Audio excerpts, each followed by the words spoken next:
세숫대야가 하늘을 날고 항아리가 공중에 멈춰 선 날, 조선 사람들은 무엇을 보았을까요? 조선왕조실록 472년 역사에서 기록된 가장 기괴한 사건. 광해군조차 두려웠던 그날의 진실은 무엇일까요? 그날의 이야기입니다. 광해군을 잠 못 들게 한 그날의 사건. 그것은 정치도 전쟁도 아닌 하늘에서 벌어진 일 때문이었습니다. 1609년 가을, 강원도 전역의 하늘에 정체불명의 비행물체가 나타났습니다. 이것은 소문이나 괴담이 아닙니다. 500년 역사를 하루도 빠짐없이 기록한 세계 최고의 기록 유산인 조선왕조실록에 남겨진 사건입니다. 조선왕조실록은 왕의 말 한마디까지 검증하고 사초를 쓴 사관이 목숨을 걸고 지켜낸 기록입니다.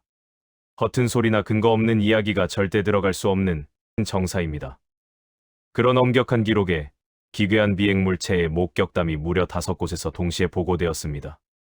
간성, 원주, 강릉, 평해, 삼척, 강원도 전역에서 시간차를 두고 하늘을 가로지른 물체들. 더 놀라운 사실은 이 물체들이 각기 다른 형태였다는 점입니다. 세숫대야 모양, 호리병 모양, 항아리 모양. 어떤 것은 화살처럼 빠르게 날아갔고 어떤 것은 공중에서 오색 빛을 내뿜었습니다. 이 보고를 받은 광해군은 그날 밤 잠을 이루지 못했습니다. 신하들은 이것을 하늘의 경고라 말하며 왕을 압박했고 그의 비행체 목격담은 순식간에 왕의 위상마저 뒤흔들었습니다. 과연 1609년 조선의 하늘에는 무엇이 있었던 것일까요? 400년이 훨씬 지난 지금도 과학으로 완전히 설명되지 않는 그날의 진실을 지금부터 추적합니다. 1609년 9월, 강원도 간성군.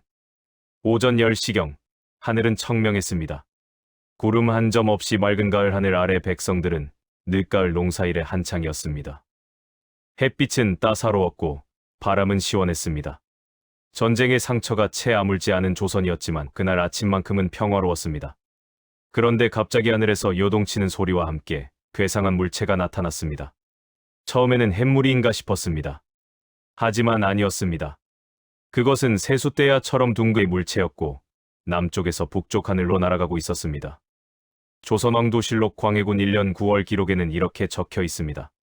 세숫대야 같은 물체가 남쪽에서 북쪽으로 화살처럼 날아갔다. 그 속도가 너무 빨라 눈을 깜빡이는 사이에 사라졌다. 1609년 조선 사람들이 경험할 수 있었던 가장 빠른 것은 무엇이었을까요? 달리는 말, 날아가는 새, 쏘아 올린 화살. 이것들이 전부였습니다.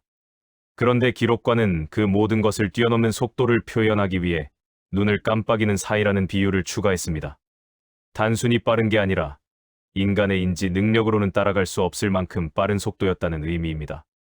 더 중요한 점은 방향성입니다. 그냥 떠다니거나 흔들리는 게 아니라 남에서 북으로 쭉 뻗는 직선 이동을 한 것입니다. 마치 목적지가 정해진 것처럼 말입니다. 간성의 들판에 있던 백성들은 멍하니 하늘을 올려다보았습니다. 방금 본 것이 무엇이었는지 서로에게 물었지만 아무도 대답을 못했습니다. 구름도 아니고 별도 아니고 새도 아닌 그 무언가였습니다. 그리고 이것은 시작에 불과했습니다. 같은 날 강원도 전역에서 비슷한 보고가 연달아 올라오기 시작했습니다. 시간차를 두고 서로 다른 형태로 하늘을 가로지르는 물체들이 나타났던 것입니다. 간성에서 목격된 지 불과 1시간 뒤 이번에는 원주에서 더욱 충격적인 일이 벌어집니다. 하늘에 나타난 호리병 모양의 물체. 그것은 붉은 빛을 내뿜고 있었습니다.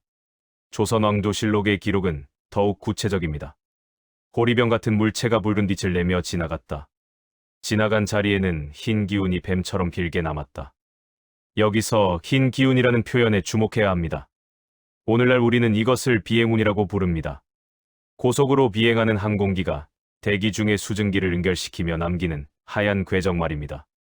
1609년 조선의 기록과는 그런 개념을 알 리 없었습니다. 하지만 그는 자신이 본 것을 최대한 정확하게 남기려 했습니다. 물체가 지나간 자리에 무언가 흔적이 남았고 그것이 뱀처럼 구불구불했다는 것을 말입니다. 그런데 원주 사람들을 진정으로 공포에 몰아넣은 것은 빛이 아니었습니다. 소리였습니다. 천둥과 같은 소리가 나며 땅이 진동했고 백성들은 하늘이 무너진다며 통곡했습니다. 원주 장터에 있던 사람들은 갑작스러운 굉음에 놀라 그 자리에 주저앉았습니다. 아낙네들은 아이들을 끌어안았고 선비들은 어찌할 바를 몰라 했습니다. 맑은 하늘에서 천둥이 쳤고 그 소리는 땅덩어리까지 흔들었습니다. 번개라면 번쩍이고 끝입니다. 운석이라면 떨어지고 끝입니다. 하지만 이 물체는 날아갔습니다. 일정한 방향으로 빠른 속도로 소리를 남기며 지나갔습니다. 현대 과학의 관점에서 보면 이것은 음속 돌파 현상인 손익붐과 놀랍도록 유사합니다.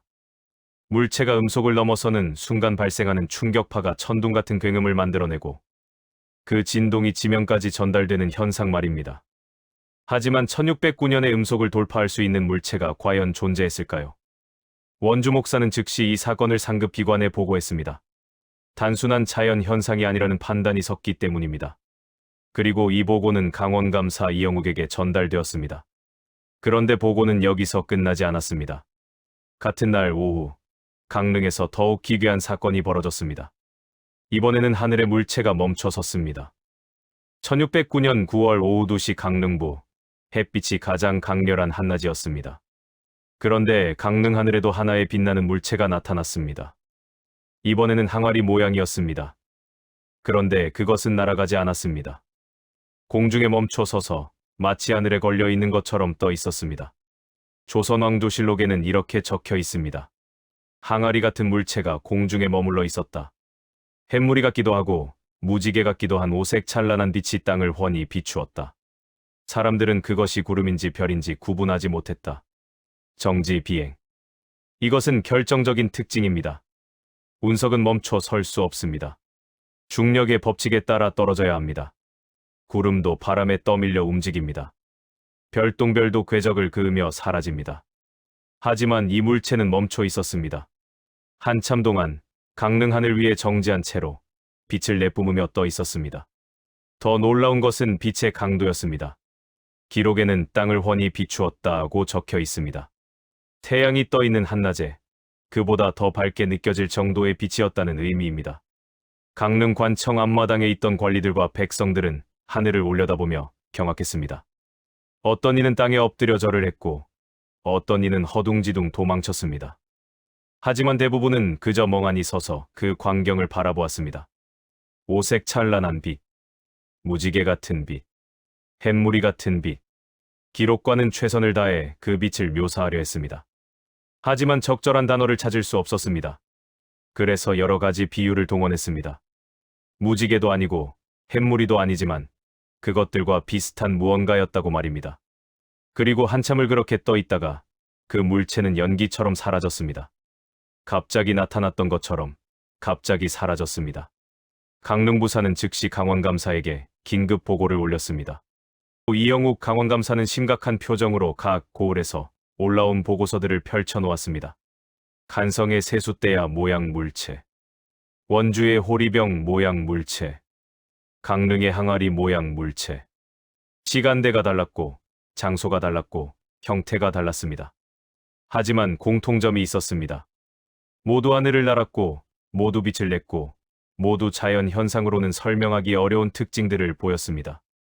그러나 이영욱은 신중한 인물이었습니다. 그는 한 사람의 말만 듣고 판단하지 않았습니다. 각 고을 원님들의 보고를 교차 검증했고 목격자들의 진술을 꼼꼼히 확인했습니다. 그리고 표현 하나하나를 신중하게 다듬어 장계를 작성했습니다. 그가 한양의 광해군에게 올린 보고서에는 이런 문장이 있었습니다. 이는 헛것이 아니라 실제하는 변고입니다. 이 한 문장은 매우 무거웠습니다. 조선에서 변고라는 단어는 단순한 이상현상을 의미하지 않았습니다. 그것은 하늘의 경고였고 왕의 책임이었으며 정치의 혼돈이었습니다. 한양의 경복궁 내전, 강원감사 이형욱의 장계가 도착한 것은 밤이었습니다. 광해군은 촛불을 밝히고 보고서를 읽었습니다. 한 번, 두 번, 세 번. 읽을수록 미간이 좁혀졌습니다. 광해군 1년, 즉위한 지 불과 1년밖에 되지 않은 시점이었습니다. 임진왜란이 끝난 지 10년이 지났지만 전쟁의 상처는 아직 아물지 않았습니다. 백성들은 여전히 굶주렸고 국고는 텅텅. 명나라와 후금 사이 외교는 살얼음판이었습니다. 왕권도 불안했습니다. 광해군은 적장자가 아니었습니다. 선조의 둘째 아들로 태어나 전쟁 중에 세자로 책봉되었지만 서인 세력은 끊임없이 그의 정통성에 의문을 제기했습니다. 그런 상황에서 하늘의 이변이 생겼습니다. 조선시대 유교 정치 체제에서 하늘의 이변은 단순한 자연 현상이 아니었습니다. 그것은 천명의 표현이었고 왕의 덕이 부족할 때 나타나는 경고였습니다. 광해군은 상소를 내려놓고 깊은 한숨을 쉬었습니다. 그는 합리적인 군주였습니다. 미신을 믿지 않았고 현실 정치를 중시했습니다. 하지만 신하들이, 백성들이 하늘의 이변을 어떻게 해석할지는 뻔했습니다. 다음 날 아침, 광해군은 사간원과 사원부의 관리들을 불렀습니다. 강원도에서 기괴한 비행물체가 목격되었다 하니 경들의 의견을 듣고자 한다. 신하들은 기다렸다는 듯이 상소를 올렸습니다. 전하, 이는 하늘이 전하의 정치를 경계하는 것이옵니다. 임진왜란 이후 백성들의 삶은 피폐해졌으나 전하께서는 이를 제대로 살피지 못하셨습니다. 하늘이 노한 것이옵니다. 전하께서는 마땅히 근신하시고 정사를 바로잡으시며 현명한 신하의 간언을 받아들이셔야 하옵니다. 광해군은 상소들을 읽으며 쓴웃음을 지었습니다. 하늘의 이변은 어느새 왕을 압박하는 정치적 도구가 되어 있었습니다. 천둥이 치고 별이 떨어지는 일은 예전에도 있었소. 하지만 대낮에 항아리가 하늘에 떠서 빛을 낸다는 것을 어찌 해석해야 한단 말이오? 신하들은 대답하지 못했습니다. 그들도 이런 기록은 처음이었습니다. 하지만 그것이 무엇이든 이것을 왕의 실정과 연결짓는 데는 주저함이 없었습니다. 광해군은 밤새 잠을 이루지 못했습니다. 창밖의 하늘을 바라보며 생각했습니다. 과연 하늘이 나를 꾸짖는 것인가? 아니면 우리가 아직 이해하지 못하는 무엇이 있는 것인가? 그는 다시 강원감사에게 전교를 내렸습니다. 더 정확한 조사를 하라고, 목격자들의 진술을 다시 확인하라고, 혹시 다른 지역에서도 비슷한 보고가 있는지 알아보라고 명했습니다. 하지만 답은 나오지 않았습니다. 강원도의 하늘에 무엇이 있었는지 아무도 설명할 수 없었습니다. 괴비행체 목격담은 그렇게 조선 정치의 소용돌이 속으로 빨려 들어갔습니다. 흥미로운 점은 이런 기록이 정사에서만 끝나지 않는다는 것입니다. 조선왕조실록은 국가가 공식적으로 편찬한 정사입니다. 검증되고 확인된 사실만 기록됩니다. 하지만 야사는 다릅니다. 민간에서 떠도는 이야기, 공식 기록에서 누락된 일화, 때로는 괴담에 가까운 내용까지 담깁니다. 그런데 야사집인 대동야승에도 비슷한 기록이 등장합니다. 세종시대의 장군 이순몽. 그는 1380년에 태어나 1445년에 사망한 조선 전기의 무장입니다. 세종대왕 시절 북방의 여진족을 토벌하는데 혁혁한 공을 세웠고 특히 용맹함으로 이름이 높았습니다. 적진에 홀로 뛰어들어도 두려워하지 않았던 인물이라고 전해집니다. 그런 이순몽에게 기이한 일이 벌어진 것은 한양에 있던 어느 여름밤이었습니다. 기재잡기의 기록에 따르면 이렇습니다. 세종 재위 시절 장군 이순몽의 집 마당에 갑자기 하늘에서 불덩어리가 떨어졌다. 그 크기는 항아리만 했고 붉은 빛과 푸른 빛이 교차하며 번쩍였다. 하인들은 비명을 지르며 도망쳤고 집안의 개들은 짖다가 땅에 엎드렸다. 그러나 이순몽은 침착했습니다. 전장에서 수없이 죽음을 목격한 사람이었습니다. 그는 칼을 들고 마당으로 나갔습니다. 불덩어리는 땅에 닿아 있었지만 타들어가지 않았습니다. 글도 그을리지 않았고 풀도 타지 않았습니다. 다만 빛만 내뿜고 있을 뿐이었습니다. 그 빛은 마치 살아있는 것처럼 숨을 쉬듯 밝았다 어두웠다를 반복했습니다. 이순몽이 지켜보는 동안 불덩어리는 천천히 갈라지기 시작했습니다. 항아리가 깨지듯 불덩어리의 표면에 금이 갔습니다. 그리고 그 틈 사이로 무언가가 나왔습니다. 조그만 아이였습니다. 하지만 조선의 아이가 아니었습니다. 머리카락은 노랗고 눈동자는 파랬습니다. 키는 5살 아이 정도였으나 얼굴에는 나이를 가늠할 수 없는 묘한 기운이 느껴졌습니다. 옷은 입지 않았으나 부끄러워하는 기색이 없었습니다. 이순몽은 칼을 든 채 멈춰 섰습니다. 그는 평생 수많은 적과 싸웠지만 이런 존재는 처음 보았습니다. 아이는 이순몽을 가만히 바라보았습니다. 말을 하지 않았지만 눈빛에는 호기심 같은 것이 담겨 있었습니다. 두려움은 없었습니다. 이순몽이 한 걸음 다가갔습니다. 아이도 한 걸음 다가왔습니다. 장군이 손을 뻗어 아이를 붙잡으려 하자 아이는 갑자기 빛으로 변했습니다. 그리고 그 빛은 하늘로 솟구쳐 올라 구름 너머로 사라졌습니다. 마당에 있던 불덩어리도 함께 사라졌고 남은 것은 아무것도 없었습니다. 이순몽은 한참 동안 하늘을 올려다보았습니다. 그리고 집안으로 돌아와 이 일을 기록으로 남겼습니다. 대부분의 학자들은 이 기록을 믿지 않습니다. 너무 황당하기 때문입니다. 외계인을 연상시키는 노란 머리 푸른 눈의 아이, 하늘에서 떨어진 항아리 같은 물체, 말도 안 되는 이야기라고 치부합니다. 심지어 사람들은 이것을 이순몽의 꿈이었을 것이라고 해석합니다. 혹은 술에 취해본 환각이었을 것이라고 말합니다. 하지만 여기서 주목해야 할 부분이 있습니다. 첫째, 이순몽은 환상이나 꿈을 기록할 사람이 아니었습니다. 그는 현실적이고 냉철한 군인이었습니다. 전장에서 단련된 사람이 단순한 환각을 이렇게 상세히 기록했을까요? 둘째, 항아리 모양이라는 공통점입니다. 1609년 강릉에서 목격된 물체도 항아리 모양이었습니다. 세종시대와 광해군 시대, 약 200년의 시간 차이가 있지만 묘사되는 형태가 일치합니다.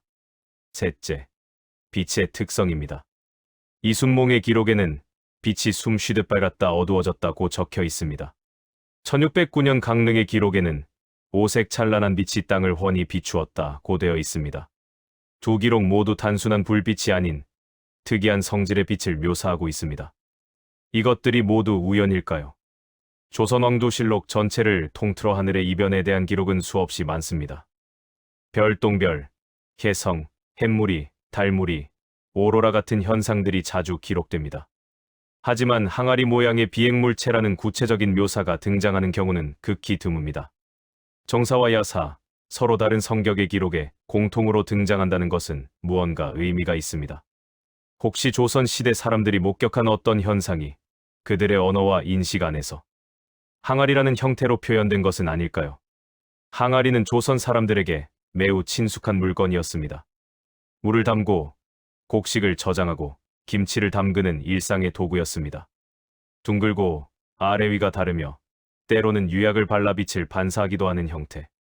그들이 하늘에서 본 정체불명의 물체를 묘사할 때 가장 비슷하게 느껴진 것이 바로 항아리였을 가능성이 있습니다. 실제로 현대의 UFO 목격담에서도 비슷한 패턴이 나타납니다. 목격자들은 자신이 본 것을 자신에게 익숙한 물건에 빗대어 설명합니다. 접시, 시가, 삼각형, 구체. 모두 일상에서 흔히 볼 수 있는 형태들입니다. 조선시대 사람들도 마찬가지였을 것입니다. 그들은 자신들이 본 것을 세숫대야, 호리병, 항아리에 비유했습니다. 그리고 이순몽의 기록에서 가장 충격적인 부분은 노란 머리, 푸른 눈의 아이입니다. 왜 하필 노란 머리와 푸른 눈이었을까요? 15세기 조선에서 그런 외모를 가진 사람을 볼 수 있었을까요? 유럽인이나 서역인을 만났을 가능성은 거의 없습니다. 당시 조선은 명나라, 일본과만 제한적으로 교류했고 서양인이 조선 땅을 밟은 것은 훨씬 후대의 일입니다. 그러니 이순몽이 얼마나 놀랐을지는 상상하기도 어렵습니다. 물론 이 모든 것이 우연의 일치일 수도 있습니다. 이순몽의 꿈이었을 수도, 야사 기록자의 과장이었을 수도 있습니다. 하지만 한 가지는 분명합니다. 정사와 야사, 200년의 시간 차이를 두고 항아리 모양, 하늘에서 내려온 물체, 이상한 빛이라는 공통된 요소가 반복된다는 것입니다. 이것들이 우리에게 말해주는 것은 무엇일까요? 무엇보다 중요한 것은 조선시대 사람들이 자신들이 본 것을 상세하게 기록으로 남겼다는 사실입니다. 조선왕조실록은 세계적으로 유래가 드문 기록 유산입니다. 472년간 단 하루도 빠짐없이 왕조의 역사를 기록했습니다. 그것도 왕이 살아있을 때는 절대 공개하지 않는다는 원칙 아래 사관들은 목숨을 걸고 사실을 적었습니다. 그 엄격한 기록 속에 설명할 수 없는 하늘의 이변이 들어갔다는 것은 그만큼 그 사건이 실제했고 중요했으며 무시할 수 없었다는 의미입니다. 강원감사 이영욱이 이는 헛것이 아니라 실제하는 변고입니다 라고 장계에 적었을 때 그는 자신의 관직을 걸었습니다. 만약 거짓이나 과장으로 밝혀진다면 그는 파직되고 유배될 수도 있었습니다. 하지만 그는 여러 고을에서 올라온 보고를 교차 검증하고 목격자들의 진술을 확인한 뒤 신중하게 표현을 다듬어 왕에게 올렸습니다. 그리고 그 기록은 472년 뒤인 오늘날까지 남아서 우리에게 질문을 던집니다. 과연 우리 조상들이 본 것은 무엇이었을까요? 임진왜란이 끝나고 10년이 지났지만 여전히 고단하고 내일을 기약할 수 없었던 광해군을 향한 정치적 압박과 백성들의 두려움. 그런 그들에게 하늘에서 나타난 이상한 빛과 형체는 아마도 공포였을 것입니다. 동시에 인간이 이해할 수 없는 무언가가 존재한다는 사실에 대한 경외감, 아니면 신의 계시를, 하늘의 경고를, 미지의 세계를 떠올렸을까요? 우리는 알 수 없습니다. 다만 그들이 남긴 기록을 통해 그날의 하늘을 상상할 뿐입니다. 그리고 그것만으로도 이 기록은 충분히 가치가 있습니다. 조선시대 사람들은 자신들이 가진 언어로, 자신들이 이해할 수 있는 방식으로 본 것을 최선을 다해 기록했습니다. 세숫대야, 호리병, 항아리. 만약 그들이 본 것이 정말로 외계에서 온 무언가였다면 어떨까요? 혹은 우리가 아직 발견하지 못한 자연 현상이었다면, 또는 시공간의 틈새에서 잠깐 모습을 드러낸 무언가였다면, 우리는 모릅니다. 어쩌면 영원히 모를지도 모릅니다. 조선왕조실록에 적힌 1609년의 사건은 단순한 괴담이 아닙니다. 그것은 검증되고 확인되고 신중하게 기록된 역사적 사실입니다. 그 사실이 무엇을 의미하는지는 앞으로 우리가 계속 탐구해야 할 질문입니다. 1609년 가을, 강원도의 하늘. 간성에서 시작된 빛은 원주를 거쳐 강릉까지 이어졌습니다. 그리고 그 빛을 본 사람들은 각자의 방식으로 기억했고, 조선의 군주는 그날 밤 잠을 이루지 못했습니다. 하늘이 자신을 꾸짖는 것인지, 아니면 자신이 이해할 수 없는 무언가가 벌어진 것인지 알 수 없었습니다. 강원감사 이영욱이 올린 장계에 실린 이는 헛것이 아니라 실제하는 변고입니다. 그 한 문장으로 인해 이 사건은 역사에 남았습니다. 그리고 400여 년이 지난 지금, 우리는 그 기록과 함께 같은 하늘을 올려다봅니다. 과연 그날 하늘에는 무엇이 있었을까요? 외계에서 온 방문객이었을까요? 아직 발견되지 않은 자연 현상이었을까요?